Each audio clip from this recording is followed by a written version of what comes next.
My junior year of college, I served with Hope Enterprises in Ethiopia for about 3 months. Hope works with some of the poorest regions in Ethiopia. They believe that no one has to be poor forever. Everyone has a store of talents and abilities and character that can be encouraged, developed, and then released. And while I was there, part of our routine involved visiting families in remote farming villages. That year there had been a great drought that caused a famine, and the family that we had visited one hot afternoon had just one concrete 10 by 10 dwelling. And that household housed a family of 6 along with a few of their goats. And while they were physically poor to the eye, I soon learned that they were more spiritual wealthy than most. See, they were thrilled to receive this grocery delivery. We had spent time learning about their farm, their challenges, and the impact of the drought, and their family and their faith in Jesus. Our hearts broke for the circumstances, but we were grateful that we could do something.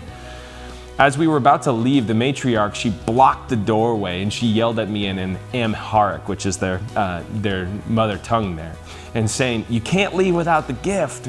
We had no idea what she was talking about. Well, we were there to be able to give, not to be able to receive.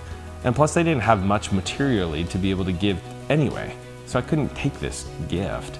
But she darted to the wall and she took off the only piece of artwork, and it was this plaque. I had no idea what it was, and after receiving it, I felt guilty taking it. But our teammate said that it would be rude if I didn't accept it. So I bit my tongue, received the gift, was thankful, and went on our way. Well, after I left, I asked the man, our guide, "What does this mean?"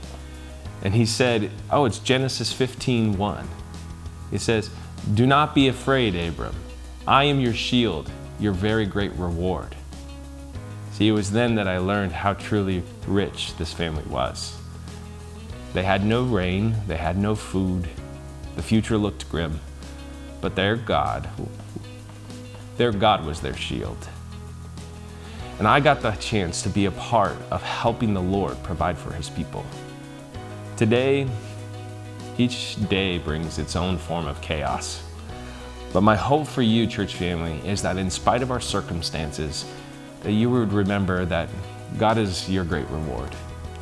He is your shield, your healer, your provider, and your hope. So if you need provision, ask your God. He will give it to you. Maybe that's mending a relationship. Maybe that's landing a job. Maybe that's even groceries. Don't be afraid. He's your shield. And maybe you're on the other end where you're able to give provision. Maybe you're in a position to give. And if God leads you, don't miss out on the opportunity to show his great reward. Because part of the great reward is to be in relationship not only with him, but also with one another.